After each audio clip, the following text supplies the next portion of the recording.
So what is up, beautiful people? This is your girl Nicole Denise, and you have tuned in to another, I said another, naked conversation. Yeah, it's literally been a minute because, whoo, it's been a lot going on. Y'all know, y'all in the same world. There's no need for me to rehash all the goings on because you know what's going on. And yeah, but today in the shower, I felt impelled. Impelled? No, that means something goes through you. Compelled. Let's clean up that word, Nicole. I felt compelled to come on here and check in on you guys to see how you guys are really doing. Um, like I said, it's a lot going on, and I think I finally can articulate and verbalize how I feel about what is going on. And not necessarily about the big thing that's happening, but just life in general and how 2020 is shaping up for me thus far. So, if you like this kind of video, let me know by liking the video. First of all, kudos. I got a notification from YouTube saying that I, um, what you call it? I got 100 subscribers. And on top of that, I got another notification from Google saying that I had a check waiting from my AdSense. Not from YouTube, but from my websites that I have. I was like, hello, let me put this bank information in. So score on that. And it was a good little check, you know? So I'm excited about that. So, yeah. Hopefully we can get this channel monetized at one point or another. But, you know, it's not really why I come on here, but that would be a great incentive as well. But anyways, thank you so much for the 100 subscribers. That's 100 whole people. A lot of people don't think that's a lot, especially considering the time that we're in. But I still think about it's 100 whole people that said, I'm going to subscribe to your channel. And I don't take that for granted. I appreciate that. But yeah, naked conversations. You guys know these are just stream of thought, stream of consciousness conversations. There is no structure to them per se. There may be a topic of discussion, but I kind of just tell you guys how I feel, what's been going through my head, and mainly the aha moments, the epiphanies, or the revelations I've had in the shower. So first things first, my emotions have been kind of and not necessarily about being quarantined at the moment, but just about like life in general. Like the other night, probably about 2 nights ago, I had like a meltdown, and I knew it was coming because I felt it like brewing under the surface. And by the way, meltdowns can be purposeful. Actually, are purposeful. They're signals to yourself, like, hey, something's going on. You might want to take a look at this. You might want to pay attention to this. But anyway, I had a meltdown, and the meltdown started with my head pounding. Pounding, pounding, pounding, pounding, pounding, pounding, pounding. Now, mind you, this may be a little TMI for some people, but ever since I turned like 30, and I am now 34, good for you, Nicole. You know your age. Y'all watch the previous videos. Y'all know I be forgetting how old I am. But anyway, that's another story. But anyway, ever since I turned 30, like your body, my body literally changed. And with that being said, like, after my cycle goes off, I would have like a week, not even a week, that's probably stretching it, probably about 3 days of just headaches. Headaches when I move my head, headaches when I, you know, just move my head a certain way. My eye, it would just pound over my eye. So I had kind of got used to it, even though that's not a good thing to get used to, because anything like that, especially pain like that, is a red flag. You know, you should look that up.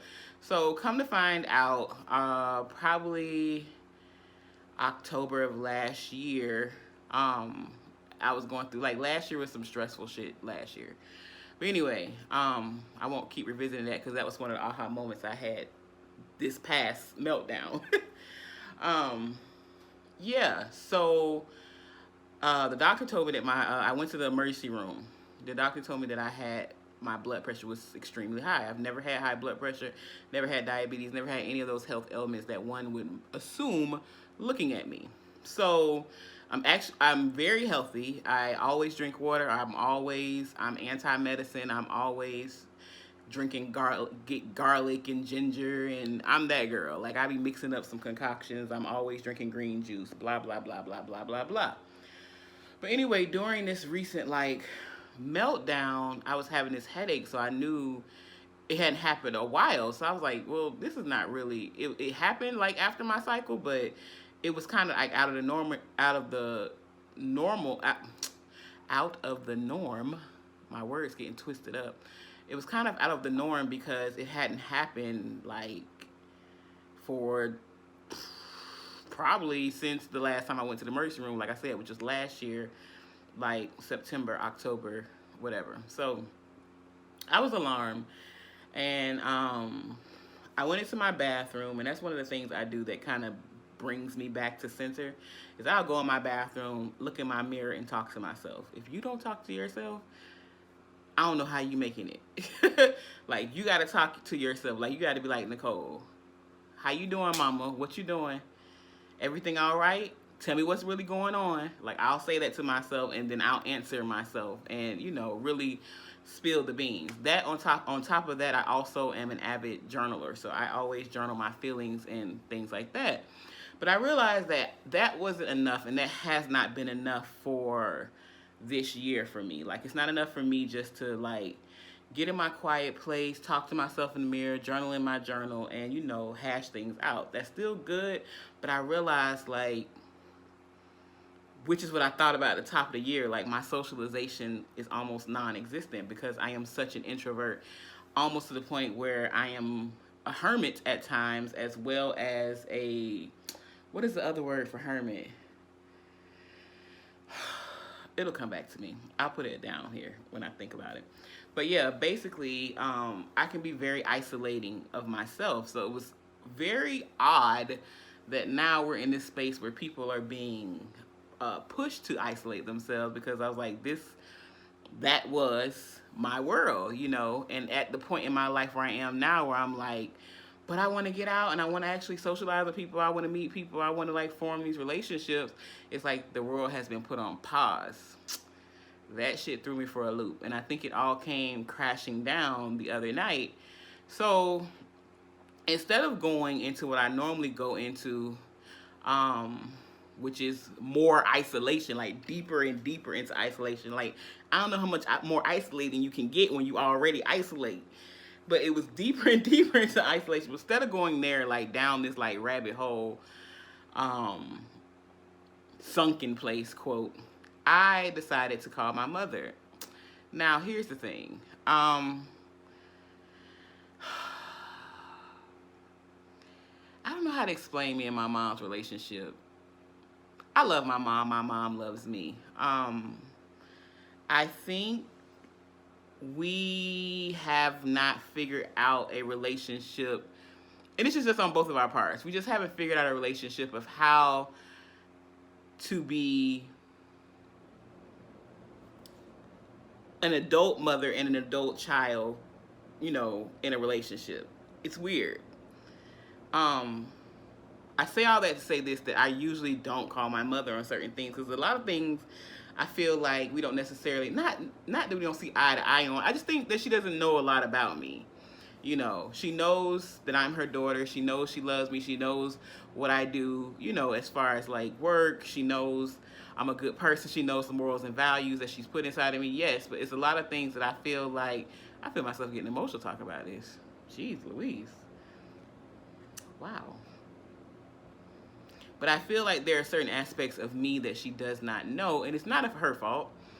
It's just because I freaking don't communicate, which has been my goal this year, to communicate more, to like say what I'm feeling, to present myself fully, as I am, and just to be more transparent about that, because I just don't do that. But I was like, I gotta call my mom. Like, you supposed to be able to call your mama. Like, that's your mama. So I called my mom, and like I said, we don't have an estranged relationship. There's no like bad blood or anything like that. So I called her, and I kind of was trying to articulate and explain what I was going through. At that moment, I didn't have the words, but I was saying it as best as I could say it. And she gave her encouragement. She listened. I snotted and I cried. And then she had to do something really quickly, so she handed the phone to my sister. My sister has been with my mom for about a year now. Is it a year? It might be a year. Yeah, so she's been with my mom for about a year now. helping her through um, a health situation that she went through. So yeah.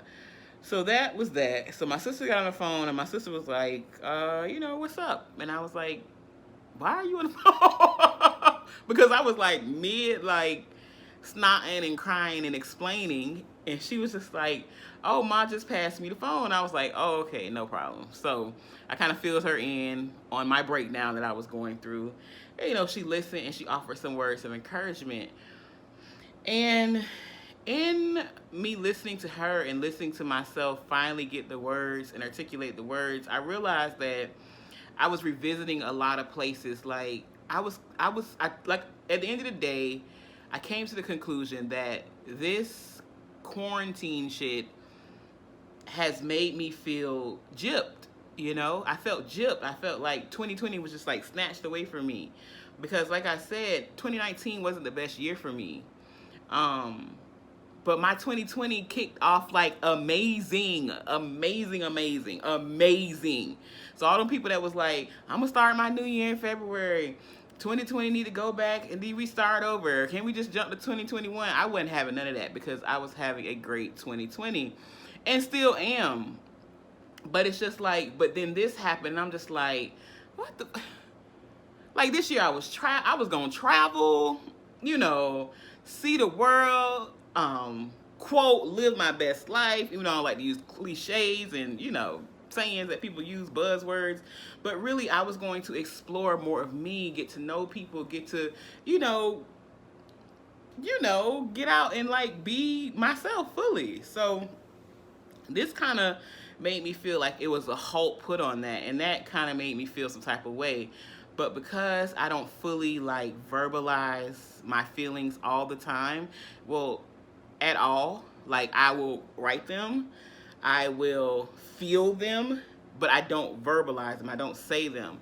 And that's the thing that I'm really working on, like speaking up for how I'm feeling, speaking up for what I mean, because I just don't do that. And I don't know. And I think that was my first naked conversation. Like, I am a mute or something along those lines. Like, I realized that, I have mute tendencies, and that shit is not okay because that energy can't go anywhere. But if you go ahead and say it, or if you go ahead and yell it out, or if you go ahead and just, like I said, just say it, like it has somewhere to go, and energy and emotions is just moving energy. Like that's all it is. That's why it can pass. That's why it can subside. But it's like when that when that energy and motion or those emotions don't have anywhere to go, it just kind of, until your head is pounding, you're breaking down in tears, you can't articulate yourself, you feel crazy, like you feel like you can't get centered. Like it was just a lot going on, and I was just like, Nicole, you got to stop this foolishness. Like you got to stop. Like you can't do that. You got to go ahead and say what you got to say. Like you got to go ahead and be what you're going to be. Like you got to go ahead and say, hey, yeah, this quarantine shit has messed up my feng shui. It has. It's been fun watching the grown folks dance on TikTok. I'm not going to lie. I've enjoyed that. But like just the energy in general has been very like fearful. People don't know what's going to happen. People don't know, like, how do I explain this? As an entrepreneur, there's a certain level of uncertainty that you kind of like, I don't want to say get used to, but you learn to work with. I'll say it like that. There's a certain level of uncertainty that you learn to work with. And so as a 7-year veteran, as an entrepreneur, I've learned to like work with some uncertainty. So not too many things, sway me off my course when it comes to certain things or most things. Like I feel like I'm very grounded, very rooted in, a lot of things. So this new communal world collective energy of like uncertainty and people not knowing how to like deal with that is like a lot for me. And I sense things. Like I've always been able to, people call it being an empath. That's just a word they gave it. But I sense that energy. Like I sense when things are off. Like I can go into a room and I'm like, oh, this room is off. Or I can go into a room and be like, oh, they vibing in here, you know? Like, you could just sense the energy in places. And, like, I sense the energy, like, even if I go outside, I'm like, something off. Like, what's going on? Like, I just know it. So, this new collective, everybody, not everybody, but a majority of people are afraid, they're uncertain, they're not sure, they don't know what to do. And then now they're being asked to stay in their houses and take care of their kids and cook meals and things like that, and all the griping and the moaning and complaining and the this and the that, and then looking at the government, what are they gonna do, and da da da. I ain't used to that in such big volumes. Like, most of that I tune out. And, like, even, like, on social media, like, my timeline is very, like, positive. But even, like, the positive people, recently I had to, like, unfollow some of the positive people that I like, that I really admire, because they was on some posting the death toll shit. Like, I don't want to know that. I don't need to see that. Like, I don't need to see, like, blow by blow what's going on in the world. And I know people will say, well, you can't just stick your head in the sand. It's not that. But I do have to protect my mental space and my frame of thought. I have to, because I understand the power of my thoughts. And I understand that if I continue to think a certain way and allow my external environment to continuously make me think those thoughts, I'll continue to create those thoughts, because I am a creator. So, yeah. That was an aha moment I had during my meltdown and conversation with my mom and my sister, that I really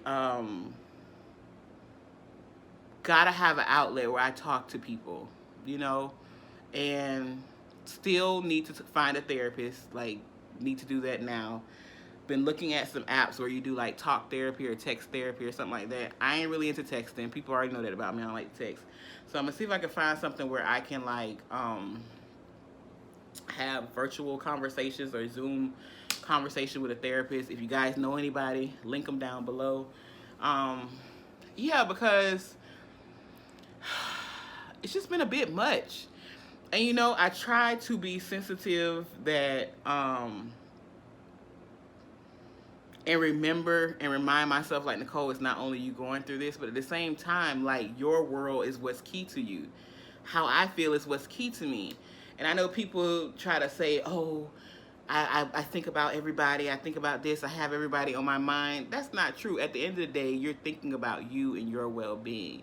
And if you're not, then I know you beyond stressed out. I know you beyond stretched thin. So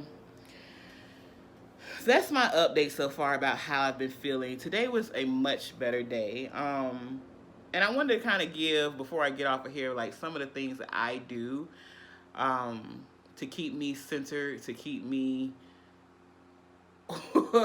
on this, I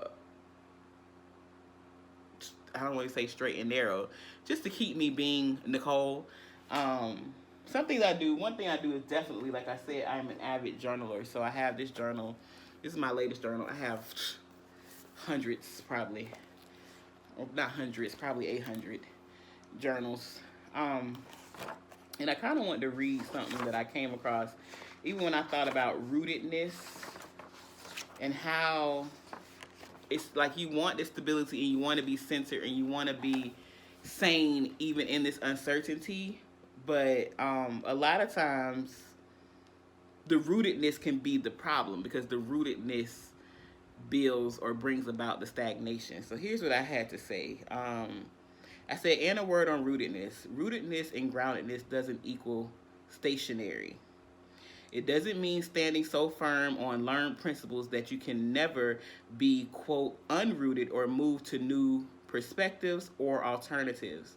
Rootedness is about knowing indefinitely, eternally, forever that you are an ever-evolving being, moving to greater depths and higher heights of understanding and experiences. This is why you feel the need to cut people off when they don't understand where you are coming from. It's not that you're not that you're not rooted, and I have in parentheses, in God. You're just not stationary on principles, because principles and laws change. You change. Being rooted is about being solid in your understanding of self as you evolve, change, and morph along your eternal and everlasting path. Yeah, rootedness, how you assumed it to be, is the root cause of your pain and suffering. You've been trying so hard to remain faithful to principles that your soul and spirit atrophy, trying to maintain faithfulness to rigid, learned, and taught principles. The goal is to be fluid in your rootedness. You have to keep repotting, and I think that came about because I just bought some plants, but like you have to keep repotting yourself. I have that in quotes, repotting yourself to encourage and maintain growth and allow your roots to expand and grow. And I thought about the vision I had, like, was of a tree. Like, when you, like, the tree starts off as this, like, little sapling. Is that the word for it? I think it's called sapling. But, like, you have to keep repotting it until you, like, finally put it in the earth and it can spread out its roots and everything. So, like, the tree keeps getting taller, the roots keep expanding, and I think, well, I know now, just from that revelation and understanding that I journal, is that, you know, rootedness and wanted to be grounded and centered, even though it's like hammered into us, like, there's still fluidity in rootedness, and I didn't understand it. I thought rootedness was like, I'm here, I know this, I have the answer, this is the way, this is the truth, this is the life. But like, what, like, for example, you may have had this like rootedness in your job, but now your job has laid you off, or now your job has asked you to work from home. So now you have to find a new rootedness or a new groundedness or a new center as you know, do this new thing that is required of you. And I think that was like the light bulb that went off for me, was just like, Nicole, you've been in your own way. You've been in your own way, shouted. Like, you've been, and not of your own fault. You thought that you were doing something good. You thought that you were staying centered, but you were staying centered on principles and activities and thought processes that have expired, and they're no longer good for you.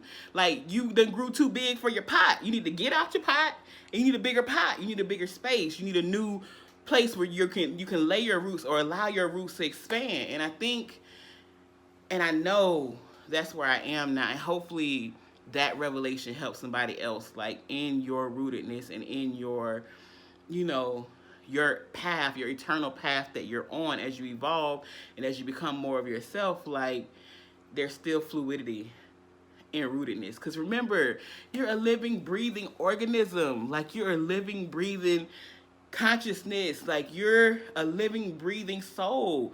You're a living, breathing spirit. Like, you're gonna always be changing. Like, think about it. 7-year-old Nicole is not the 34-year-old Nicole that sits in front of you talking right now. There was a version of me. But what if I was like, well, I like 7-year-old Nicole. I'm gonna stay here. I'm gonna stay with the principles that she had, that she rested on, that she thought was firm and correct. As a 34-year-old, when you think about it like that, you're like, duh, that makes sense. So I had to be fluid. I had to grow into this new version of myself. So hopefully that helps. Journaling. And then the last thing I want to share is like the books that I'm reading. Reading has helped me. Dr. Joe Dispenza, first of all, these are freaking encyclopedias. So it's a lot to read, even for somebody that's a reader. So I'm trying to show y'all how thick this doggone book is. And all his books that thick. And I bought 3 of them from Amazon at the same time. But this one I started reading, which was You Are the Placebo. My light is being disrespectful. How these YouTubers be doing it? There you go. That hand do work. You Are the Placebo. His name is Dr. Joe Dispenza. But this one kind of got like, it got a little, yeah. So that's the thing with reading, which I love. If this one ain't working, that ain't working right now. But I started diving into this one like a couple days ago. Breaking the Habit of Being Yourself, How to Lose Your Mind and Create a New One. And this one is really like helping me further on that path that I've gotten that revelation on about rootedness, and about like, you can literally think different thoughts and create a new life, create a new you, create a new personal reality, which we call our personality. So it's deep, it's good. I like that it's science in here. So he basically demystifies the spiritual stuff that a lot of us have been taught and reared in. He demystifies it and actually gives it scientific proof. Like, this is why this works. This is why when you speak a thing, it shall be so, scientifically. And he talks about like the quantum realm, basically, of like infinite possibilities, and how when you focus on certain things, how they become to be. So it's really good. I'm really enjoying it. I feel like it's timely for me and it's working for me right now. And I'm excited. So with that being said, I'm about to sign off. I think that was all I wanted to say, all I wanted to address today. How are you guys holding up? How are you doing? How are you feeling? What have you come to understand in this? I think we're on week 2, week 3. That's another thing. People, you lose a track of time, which is a good thing. It's not so bad. It's not so bad. But how are you holding up? Like, how are you making it through? What is your daily practice, your daily routine? What keeps you centered? What keeps you sane? What keeps you, you being you? What keeps you feeling like yourself? I would love to know. I would love like some other what's the word? Like some other recommendations. So leave your comments below. I hope you guys have a great rest of your day, night, afternoon, whenever time you're watching this. And until next time, peace, people.